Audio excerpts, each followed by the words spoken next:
What is up, Steelers Nation? Thank you so much for jumping on to another episode of All Steelers Talk. I'm Noah Strackmine, joined always by my man in the corner, producer Nick Abelski. Find us on youtube.com/All Steelers Talkers. Subscribe anywhere you get your podcast, the Pittsburgh Steelers. We are 3 days away from Week 11, their first AFC North matchup. The kitchen, I feel like it's just getting turned on. The oven has just been sparked, but it's getting hot real fast, and it will continue to heat up throughout the season. It's a rainy one here in the Berg. But we're diving into plenty of news and notes, plenty of trash talk already. Some of it not even from the Pittsburgh Steelers or the Baltimore Ravens. Other is, hey, you guys suck. You should come join us, which I thought was very fascinating. And then Cory Trice is back at practice. What should we expect from that news? And it's Thursday, so we're diving into what's more likely Week 11. Nick, like I said, it's rainy here. Wasn't a good day, but every day is a good day. How you feeling, my friend? I'm feeling great. There's a lot of trash talk going on between these two teams, and honestly, you forget how intense an AFC North matchup can be because we haven't had one all season. So there's a lot of differences in game week whenever it's Ravens week versus whenever it's Indianapolis Colts week or even Dallas Cowboys week, where there is the historic rivalry there, but it's not the same as the AFC North. Immediately, we've been smacked in the face with, oh yeah, this is AFC North football. This is what it's all about, even in the days leading up to the game, not just the game itself. So it's exciting. It gets you amped up, and I'm excited for 1 p.m. on Sunday. Yeah, I mean, I agree. I'm pumped for 1 p.m. on Sunday. I think it's going to get real intense real fast. I imagine chippiness, a lot of chippiness, to be very honest. But there are a lot of people. I think it's very fascinating how many people or how little people have picked the Pittsburgh Steelers in this matchup. Everybody is not just saying, oh, the Steelers are going to lose, but I've seen the word mollywopped. I have seen everything. The Pittsburgh Steelers are just expected to get blown out by the Ravens at home. That's a stunner to me. But I think it leads to more bulletin board material, more trash talk on the field, a little bit more fire in everybody's eyes as we dive into it. And I'm excited for good old Pittsburgh Steelers, Baltimore Ravens week here in Week 11. People will say, and how crazy is this actually? The Pittsburgh Steelers and the Chicago Bears are two teams that have not played a divisional game yet. They will both play them this weekend. And my mind initially went, oh, that's because these two were going to be good. And the NFL was like, it's got to be suspenseful and then better. And then it immediately changed to, no, I think the NFL forgot about them and went, oh, damn it. We got to make the Steelers schedule here, and just threw everything that they had left and tossed it in there. And that's how they ended up with the worst schedule in the NFL. Either way, we'll see what happens Sunday. Very excited about it. Let's dive into some news and notes. We got some returning players, some injury news with Jaylen Warren that just came in. We'll add to the list here, and plenty of trash talk from one side and from a side that does not exist, but I'm very excited about it. I'll toss it to you. What do we got? Yeah, let's start with the positive injury news for the Pittsburgh Steelers. Their secondary might be getting a new member or another member back that they haven't had since week 3, as they have opened the 21-day return window for cornerback Cory Trice Jr. He returned to practice on Thursday, and there's a chance they get him back for Sunday's matchup against the Ravens. Yeah, that's huge. I have some expectation that he will play this Sunday against the Ravens. Thursday's a weird spot. Like, you're going to come back Thursday. The fact that he was a full participant today leaves me to believe maybe there's a shot that he does play. The fact that Diontae Johnson didn't practice yesterday, was limited today, makes me a little bit cautious that maybe they are preparing to put Cory Trice out there and put him into a big role right off the bat here, because they won't start James Pierre. They're going to start Cory Trice in that situation. I also think there's potential next week is when we see Cory Trice. Diontae Johnson might be the key factor here. If Dante's good to go, which you expect him to be good to go, Cory might wait another week and say, okay, no need to rush him back. If Diontae does not go, then you have to look at it and say, they need somebody. CJ Henderson just was dealt a neck injury today. He probably won't play on Sunday. James Pierre is all you got left. Cam Sutton will be out there, but you're very limited at that point. I could see Cory Trice being an emergency starter this week for the Pittsburgh Steelers, and if not, it'll be next week.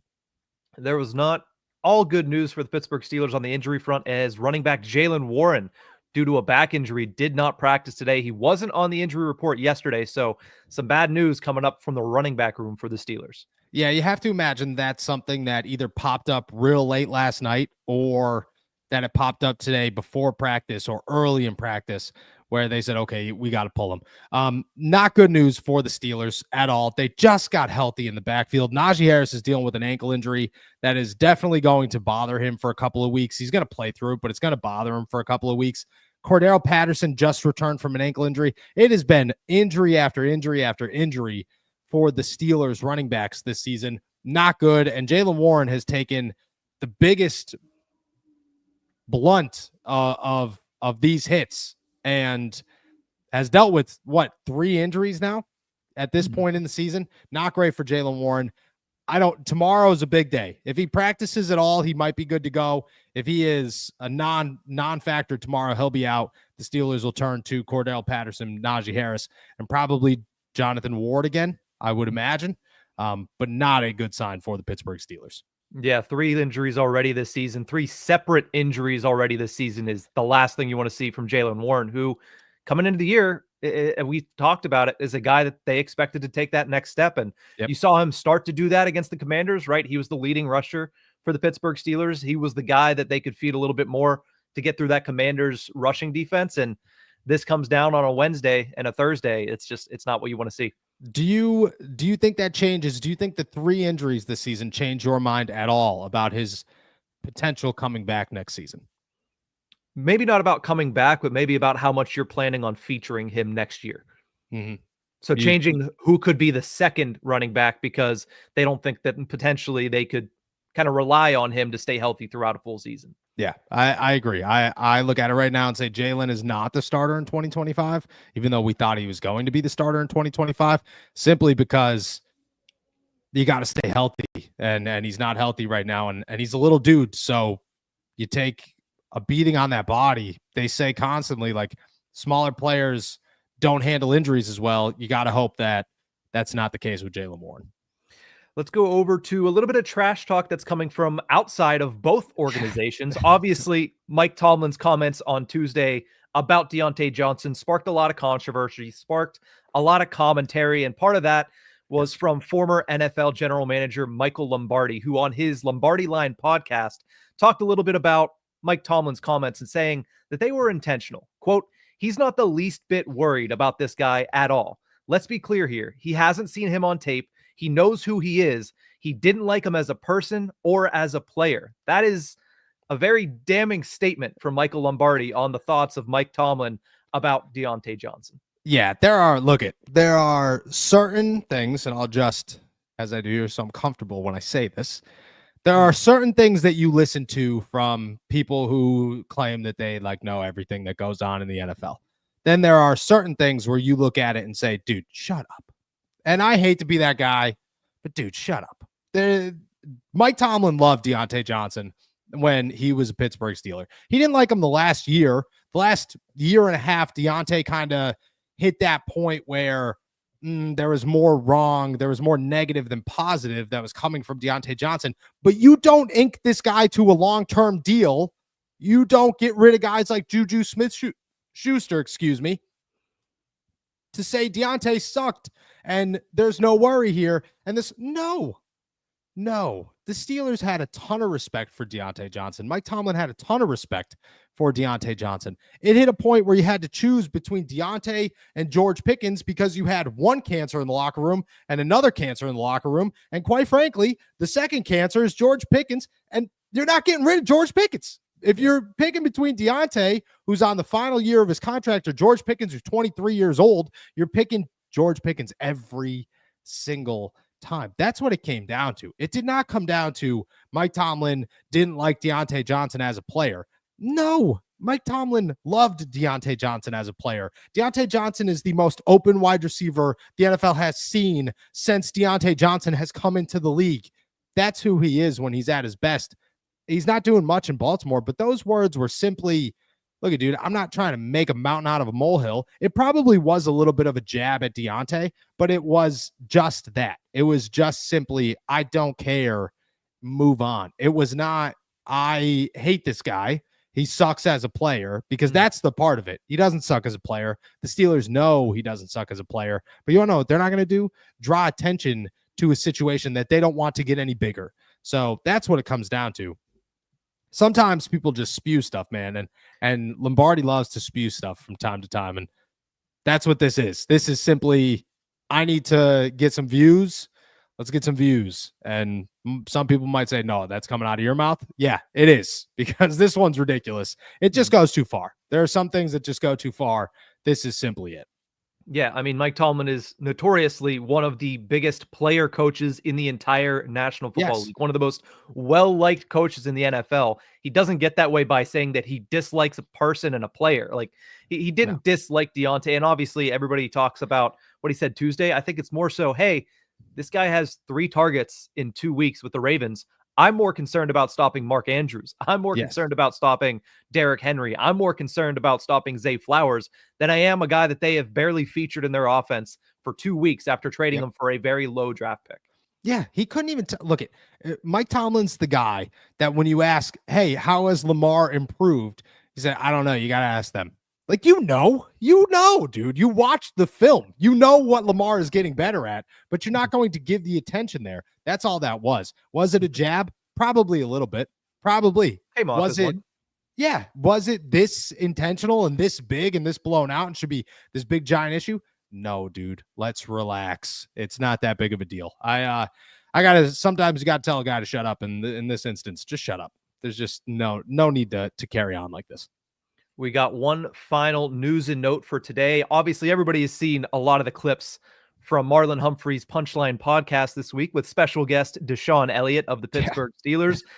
There's been a lot going around, and it's obviously all fun and games, but there's one thing that DeShon Elliott said that caught my eye at the very least. I'll see if it caught your eye as well.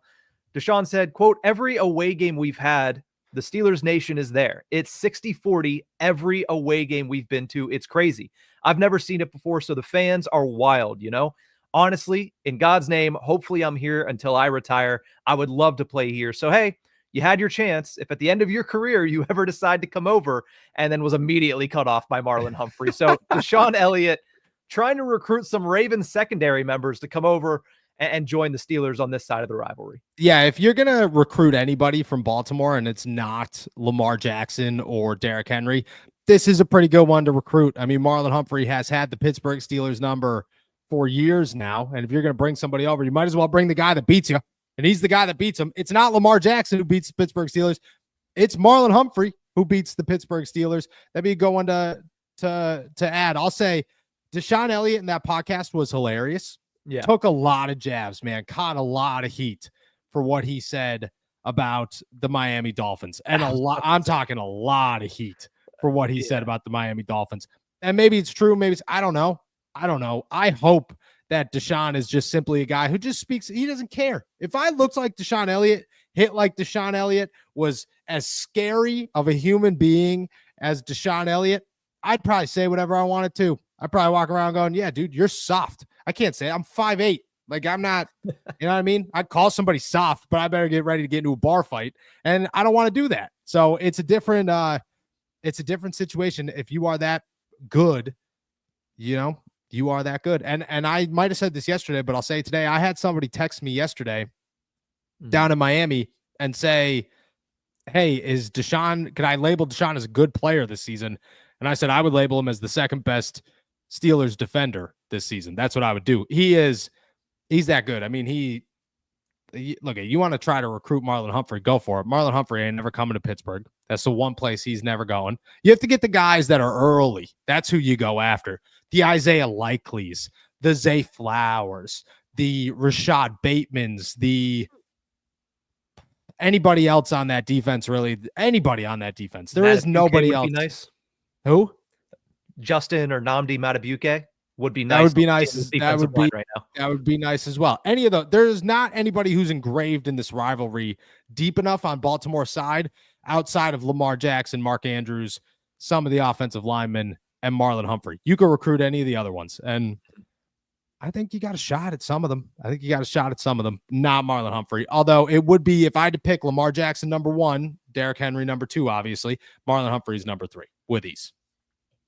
I like it. The amount of punch outs that you would get from the Pittsburgh Steelers defense would be immense. Between him and TJ Watt, they'd lead the league every year. Yeah, it'd be terrifying. He is the reason the Pittsburgh Steelers lose to the Baltimore Ravens. You got to give him respect there. I wouldn't be complaining. Shout out to DeShon Elliott. He's been putting in, Cordero Patterson has been putting in the work. DeShon Elliott he's been trying. He's been giving his best effort. You got to give him props where props are due. All right. With that said, our news and notes are wrapped up for the day. It is Thursday. I'm excited for this one. It seems like a quiet week. I was talking to my wife last night. I was saying, there's not really much going on right now. Like I said, I think I wrote more stories yesterday than I've written all week. And I just said, today was busy, and it wasn't busy. Like you look back and you went, oh, that was a normal day. That's a normal workload, but it felt like more because all week has been slow.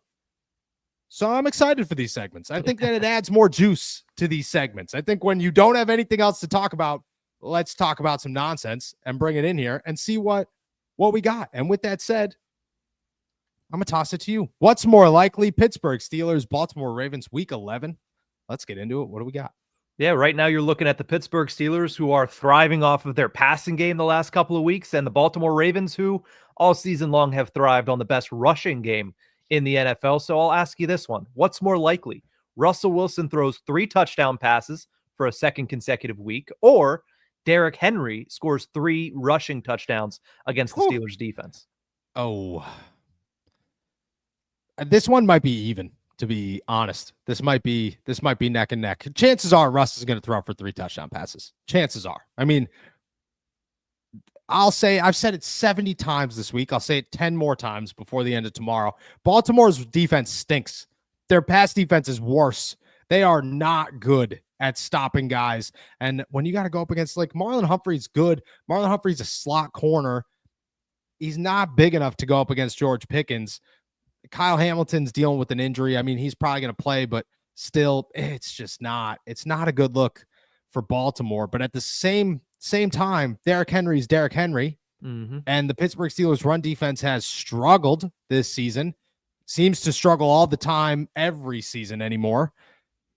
I think this one's neck and neck. I'm going to say what's more likely is Russell Wilson. You have to go with that one simply because Baltimore's defense really is that bad. Like, I think at some point they're going to catch a clip or something, and I'm going to get some hate in the locker room after this. But as long as I avoid Marlon Humphrey and company throughout all of Sunday, which is difficult to do, but I'm going to try my best, then I think we're good. But I would say Russ, 3 touchdowns. Baltimore's defense is bad. All righty, let's go over to the revenge aspect of this. What's more likely? Patrick Queen sacks Lamar Jackson for his first of the season, or Diontae Johnson scores his first touchdown as a Baltimore Raven? That one, no. I'm going to say no on that one. I would go, what's more likely? Patrick Queen gets a sack.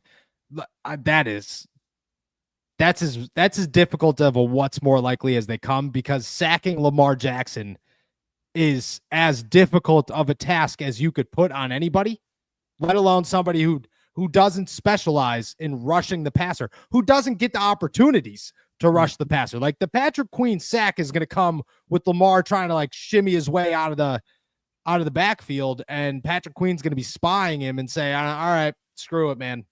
I'm just going for it. I got to tackle you. This has got to go down right here. That's how that sack would go down. It's not going to be Lamar's in the pocket, Patrick Queen gets back there, here we go. That won't happen. So you got your luck of the draw in this, that Patrick Queen is the spy on a particular play that Lamar says, this is blown up, it's time to make some moves here, and Patrick Queen gets the best of them, which is very difficult to predict. But on the other side of that, Diontae Johnson's 6 snaps, which is only 1 snap better than his 5 snaps, do not give much room to say I'm going to pull off a Mike Williams 1 catch, 32 yards and a touchdown. I just don't think that's going to happen. On top of that, Joey Porter is going to be talking. Joey Porter is going to be talking. Yeah. Diontae Jackson's going to want to win that matchup. You know it. The best bet you got is Beanie Bishop matched up against Diontae Johnson, and I'll give Diontae the edge there, but Diontae does not play as well in the slot as he does on the outside, so I don't even know if you're going to win that matchup. Yeah, it's not a good look for Diontae Johnson, and I just spent some time defending Diontae Johnson, but what's more likely? Patrick Queen, and I'm not confident in either of those, but if you had to go what's more likely, you got to go Patrick Queen in a sack. Alrighty. I know you kind of talked down a little bit about the Pittsburgh Steelers rushing defense, but right now they're currently ranked 4th in the National Football League. Meanwhile, the Baltimore Ravens are ranked 1st, which leads me to this next one. What's more likely? Derrick Henry is held under 70 rushing yards, or Najee Harris is held under 60? Najee Harris is held under 60. That's easy. That's an easy one. Najee Harris having less than 60 is like a thing that happens frequently. It seems like Najee Harris twice this season.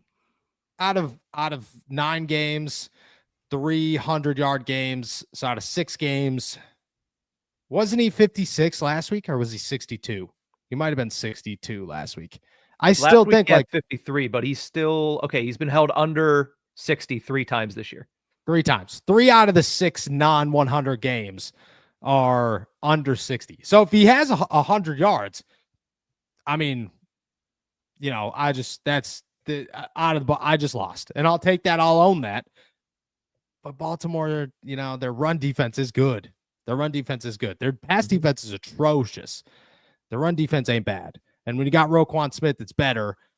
I would say holding Derrick Henry under 70 yards seems impossible this season. He's on my fantasy football team, so there's also like a little part of me that has battled all week long with I don't want him to play well, but I do want him to play well. It's the constant turmoil of I just miss when I was a child, and you would say, oh, Patrick Mahomes is playing, or I guess when we were kids, Tom Brady is playing the Steelers defense. Oh, I'm just going to sit Tom Brady this week and not think twice about it. Now you're like, that's the dumbest thing I could do, pal. What are we doing here? And that's how I feel about Derrick Henry this week. I would say Najee under 60 is what's more likely. It's the flip of the script. The Steelers pass defense is very good. The Steelers run defense, they 4th in the NFL. Yeah, they're hit or miss though on that 4th in the NFL.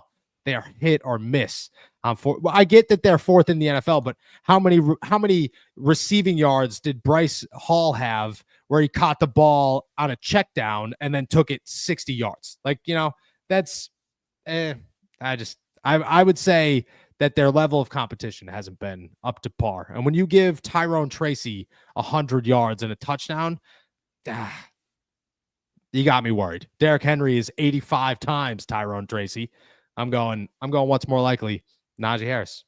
All righty. Let's jump over to the next one. What's more likely? Lamar Jackson throws an interception. He's only thrown 2 this season on 288 passes, or Derrick Henry loses the ball on a fumble. He's done that 0 times on 184 carries. He has fumbled twice, but the Ravens were able to pick it back up.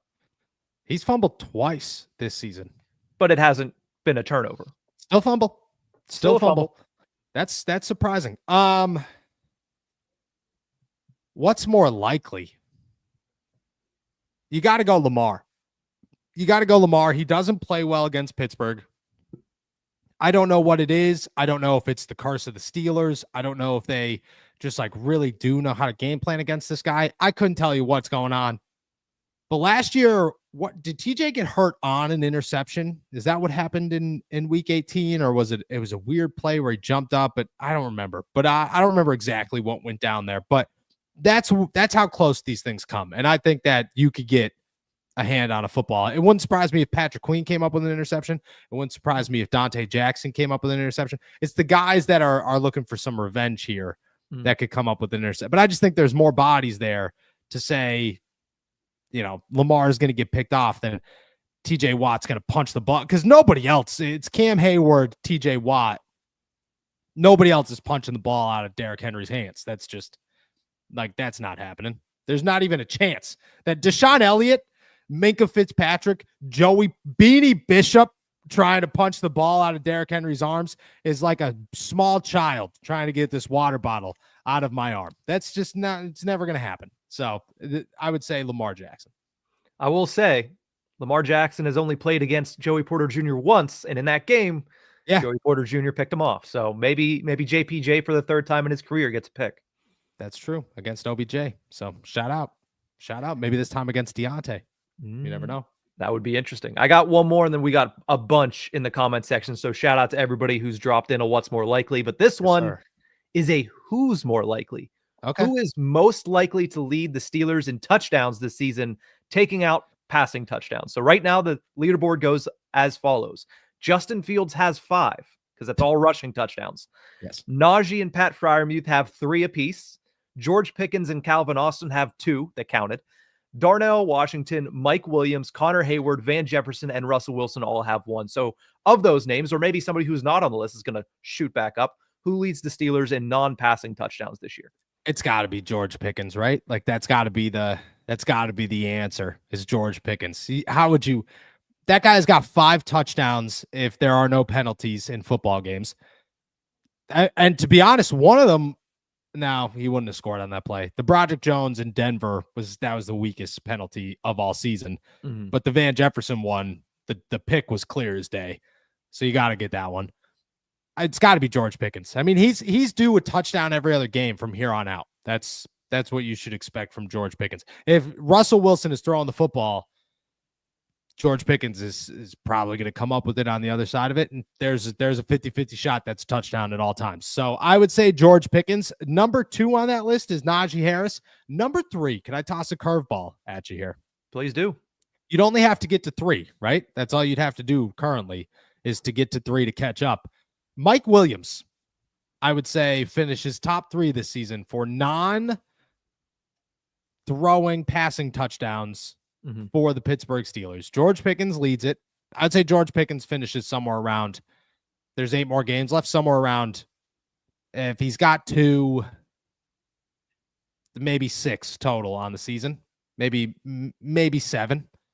And Najee Harris finishes right around there as well. And then Mike Williams might hit 5. I would not be surprised if Mike Williams hits 5 touchdowns. So I'll give you 1, 2, 3, George Pickens, Najee Harris, and Mike Williams.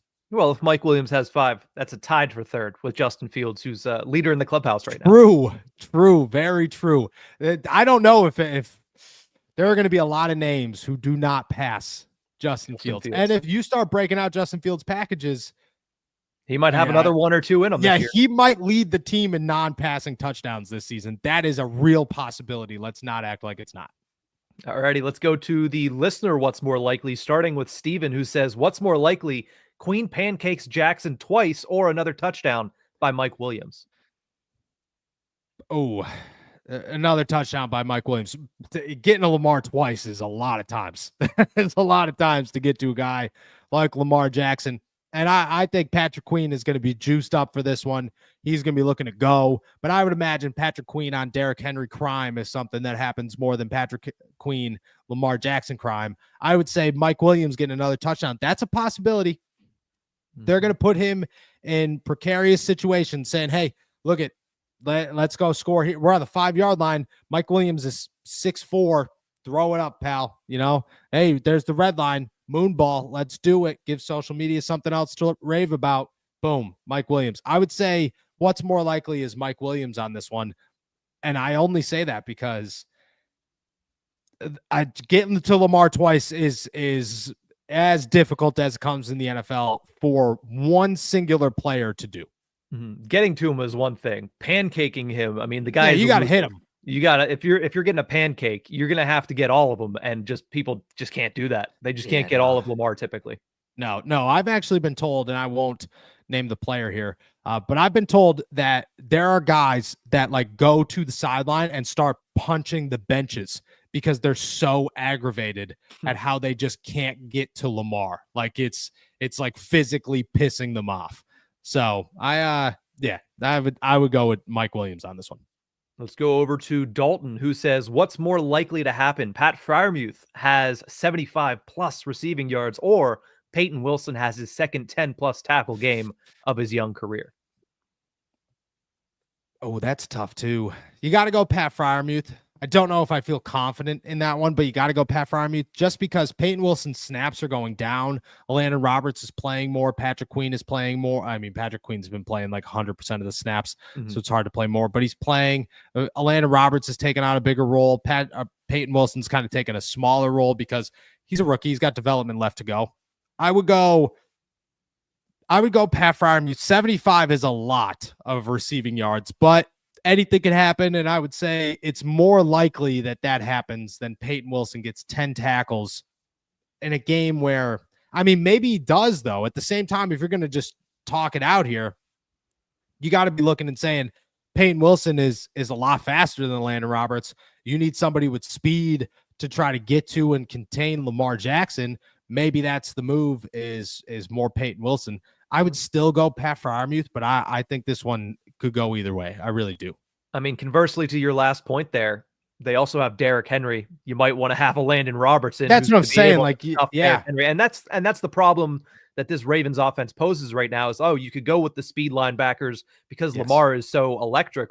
Well, if you do that, you might be giving up somebody who can actually take down Derrick Henry one-on-one, and that just makes it 10 times more difficult. So we'll see. It's going to be interesting to see what Terrell Austin and what Mike Tomlin's plan is when it comes to these linebackers. The one thing we know is Patrick Queen's not coming off the field, but outside of that, should be interesting. Yeah, it'll be a good time, but I don't know. This one could be neck and neck. Dalton also wants to know what's more likely to happen, a hard-nosed defensive game or a shootout in this one. A shootout. As crazy as it sounds, a shootout. Like a low-scoring shootout, 23 to 24. 27-24, like if that's what we're considering a shootout in a Steelers-Ravens game. But I don't expect this to be like 10-7. I just don't. Both of these defenses have issues, and while they're bringing wins, they're bringing wins where the other teams are scoring 20+ points a game. So you got to go with the shootout. You got to believe it's a shootout in this. I would say what's more likely is Lamar and Russ just go neck and neck here, hammer for hammer, and see who pulls it out. Then I would say, this is going to end up being 14-10 or something like that. Let's go over to Josh's question here. What's more likely? Patrick Queen gets 10 tackles and an interception, or TJ Watt has 4 sacks and a forced fumble? Large stat lines. I was gonna say this one might belong in the overreaction Tuesdays more than it does the what's more likely Thursdays. I would go, Patrick Queen, that's like a could happen stat line. So we could you'd have to go that one. TJ Watt, 4 sacks and a forced, like that's a tall task on Lamar Jackson. That's a near impossible. I don't know if has that ever happened? Has there ever been somebody who's had 4 sacks against the Baltimore Ravens since Lamar Jackson has come into play? Because I find that so hard to believe that somebody could get to him 4 times in a ball game. I just don't think that is so many sacks. And for one player, I think that would be impossible. But I would go Patrick Queen, 10 tackles and an INT, I would say. Let's jump over to Mike Tomlin's burner. Appreciate you. Says, what's more likely? Najee has multiple scores this weekend, or the defense comes up with a pick 6? Najee multiple scores. That could happen on the goal line. That could happen on long runs. That could happen. That's a real possibility. If Jaylen Warren is missing time, that is more carries for Najee Harris, especially in those tight, short yardage situations.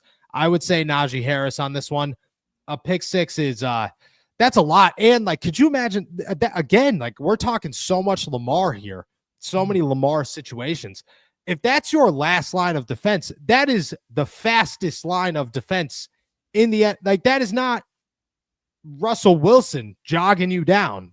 That's Lamar Jackson, who clearly does not care and will probably hit you. So I would say pick 6 is going to be tough, but I would go Najee Harris, multiple scores. We got 2 more what's more likely's here, starting with Sajan, who says, what's more likely? Calvin Austin gets his 4th all-purpose touchdown, or Beanie Bishop, aka the Bishop, gets his 4th interception this weekend? I would say Calvin Austin gets his fourth touchdown. Don't know how it happens. Beanie Bishop getting an interception. That was great. It was a lot of fun. I'm sure it'll happen again this season. I don't think it's going to happen against Lamar Jackson. So I'm going to go Calvin Austin getting his fourth all-purpose touchdown. That can happen in so many ways. Special teams, receiving. I mean, you could catch a little jet sweep, taking around the end. It doesn't matter. But I would say Calvin Austin has a much better shot at getting his fourth than Beanie Bishop, a.k.a. the Bishop, does at getting his fourth interception. Let's close out what's more likely with Carl Spackler, who says, a fun one for Friday. What is more likely, J.J. Watt or Aaron Donald? Who is more likely to unretire and join the Steelers? Let's change. Who's more likely to guest host this podcast? Can I get those words out there? Guest host this podcast. Is that what I'm trying to say? I feel like it's the same thing because neither of them. But I will say this: J.J. Watt is the answer here. J.J. Watt's the answer. I don't think it would happen, but I do think that if some miracle came down where the Pittsburgh Steelers desperately needed that guy near the playoffs, you got to make it happen. I mean, JJ's not going to say no. He's not going to say no. He's definitely in football shape. Everybody keeps talking about how he's in football shape. He nearly came back last season. This year, his brother's team is on the verge of winning the AFC North. You got to look at it and say, if I'm TJ and I give him a call, he's listening. He's listening. And TJ is giving him that call if you need him. It's got to be a if you need him situation. Yeah. But, I mean, the easy answer is Aaron Donald, dude. He don't care, bro. He's done. Yeah, Aaron Donald's done. Nah, he's had a good time. He's won all the awards. He's won the Super Bowls. There's nothing worth fighting for. He's done it. He's had a great time. He's retired. He'll be in the Hall of Fame in 5 years. He's good to go, brother. JJ's got something to fight for. I would say JJ's the answer here, but most likely neither. That's a wrap for what's more likely. Almost went to overreaction. What's more likely Thursdays. I love it. Thank you guys. I appreciate all of the input here for what's more likely Thursdays. We're going to dive into all of your questions as we do to end every show. But first, we're going to take a quick break here. A word from our boys over at Game Time. Guys, there is no better place to be during football season than at a Pittsburgh Steelers game. And now, Game Time has this new feature called Game Time Picks that makes getting tickets to see your favorite teams play live, like the Pittsburgh Steelers, even easier. Game Time Picks filters out the fluff to show you only incredible deals on great seats so you don't have to waste time searching through thousands of tickets. I, as everybody knows, am going to see Creed in a couple of weeks, and it was effortless finding my tickets on Game Time. Why? Because they lay everything out for you. All-in pricing shows you the total up front with no surprise fees at checkouts. Seat views means that you get to see a panoramic view of your seat in the app before you ever buy the tickets. The lowest price guaranteed, or Game Time will credit you 110% of the difference. And Game Time ticket coverage, your purchase is covered with the most flexible customer service policy in the ticketing industry. Take the guesswork out of buying tickets with Game Time. Download the Game Time app, create an account, and use our code ALLSTEELERS for $20 off your first purchase. Terms apply. Again, create an account and redeem code ALLSTEELERS for $20 off. Download Game Time today. What time is it? Game Time. Shout out our boys over at Game Time. All right, we're diving into everybody's questions before we head out of here on this beautiful but rainy, definitely rainy Thursday here in the Berg. Nick, I'm going to toss to you. If you guys have them, toss them in the chat. We'll get to as many as we possibly can. What do we got? Let's start off with Cody Silva, who has more of a statement than a question. Says, heard Jaylen Warren talk yesterday on SNR. Sounded like he was fine to me. Good. Hopefully that's good to hear. That's a good update for sure. I don't know. I don't know what happened. I haven't heard any news. He clearly wasn't out there at practice, but that's really all. I knew what was going on throughout the day. And then the injury report came out that it's a back injury. I'm sure I'll hear more tonight and get some updates for tomorrow. But where we stand right now, I mean, this is good. This is definitely good news. If it happened yesterday and he's feeling good, great. If it happened today, still concerning. But we'll see what happens tomorrow. Let's go over to Steven, who says, how broken would the game be if the Watt brothers started their own school for defensive ends? That'd be so awesome. It'd be so awesome. I think they could do it too because JJ taught TJ. TJ taught Alex Highsmith. TJ taught Nick Herbig. I think they have the formula to get it done. I think it would be. I mean, they could be the next. What's his name? Chuck Smith. Is that the outside pass rushing guru or whatever? I think they could be that guy. I think they could be them. I think that would be a genius idea. Steven, you need to get in touch with these guys and maybe build a pitch business some ideas. plan. That's what I'm saying. And send it their way and just say, me and all Steelers talk just want a simple 10% cut. That's all we want. Let's go over to Cody Silva, who says, exciting weekend. We have Ravens week plus Jake Paul versus Mike Tyson on Friday. Are you planning on watching that fight? Yes, I am. I've been waiting a long time for this one. I'm like a weird Mike Tyson guy. Like I'm like real. I have strange. If you walk around my house, okay, if you catch me at a random time, like this is what my wife hears and my cats hear on a daily basis, is just me sitting in a room or on the couch or in the wherever, and in the car, and I am either listening to people talk about living with bears. I'm real into bears. I don't know why.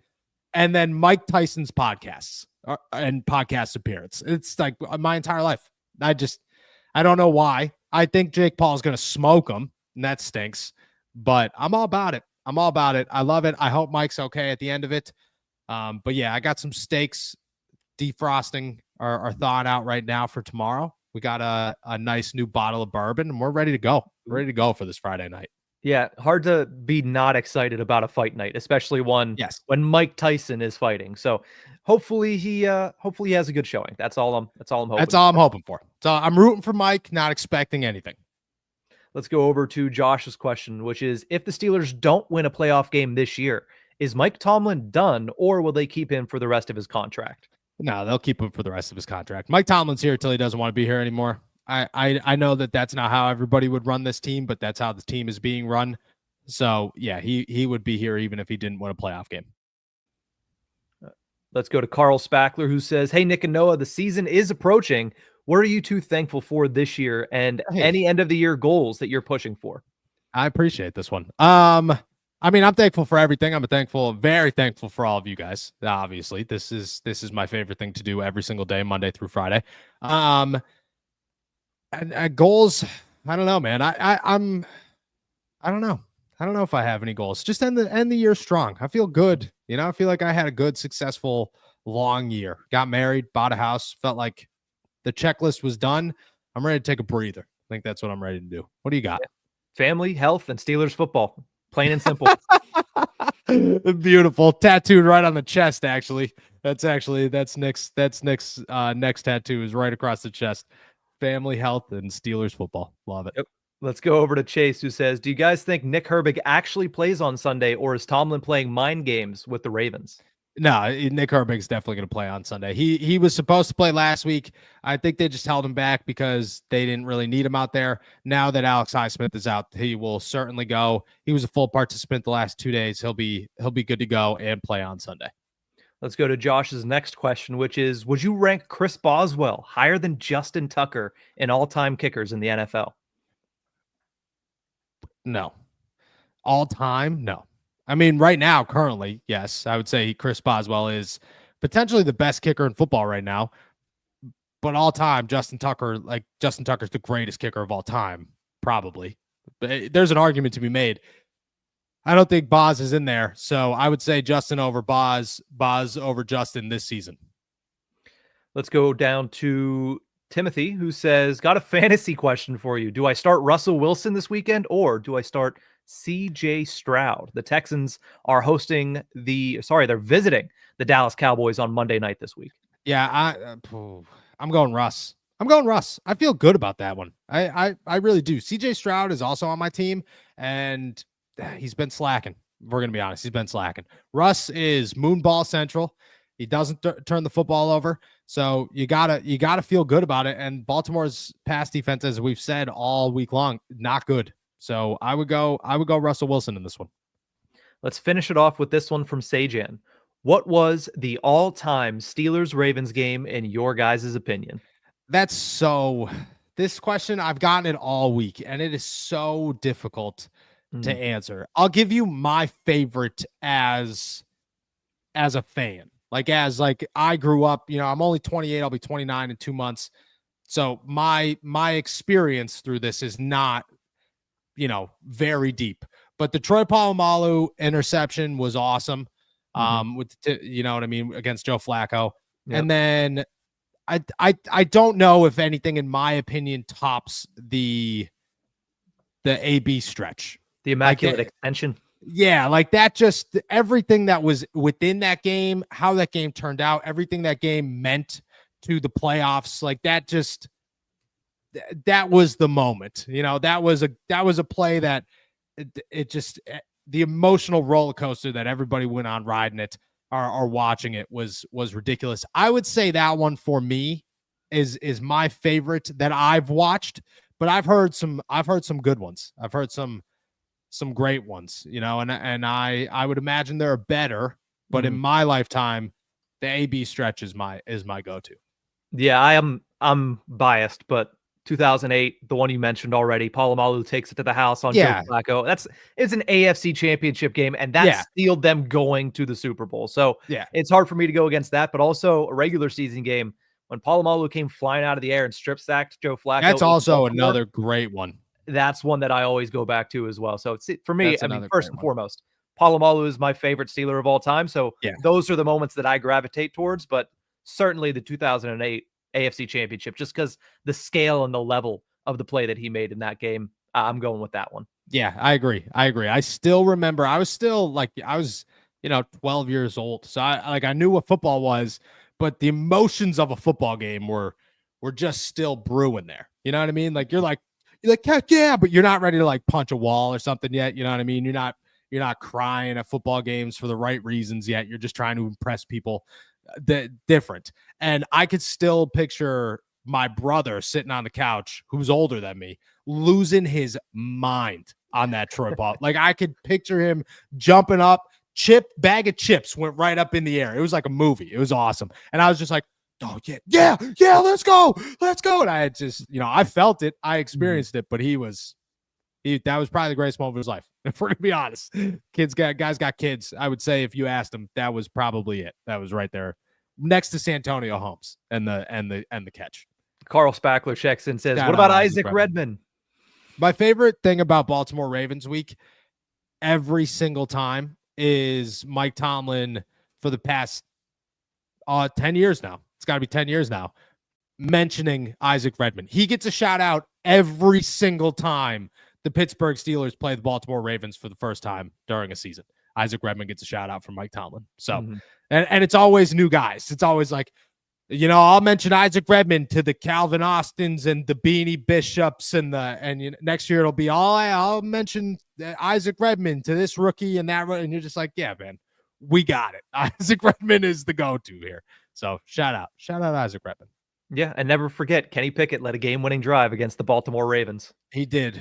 He definitely did. Mitch Trubisky threw about 7 interceptions, but we ignore that one. We ignore that one. I think Roquan Smith got an extra pay bump because of that one, and Patrick Queen, probably the reason he found himself in Pittsburgh, probably contributed to that, because at that point, the Ravens were like, well, we have to pay Roquan Smith $1 million. We can't pay anybody else on this defense. So shout out Mr. Trubisky and Kenny Pickett. That's a wrap for today then. Awesome. With that said, guys, we are heading out of here. Thank you so much for jumping on to another episode of All Steelers Talk. Make sure to subscribe to us on YouTube, youtube.com/All Steelers Talk. Check us out anywhere you get your podcasts. And as always, find all of our work at si.com/NFL/Steelers. We will be back tomorrow with our game picks. With that said, I know it's rainy, but enjoy another beautiful day in the Berg. Peace.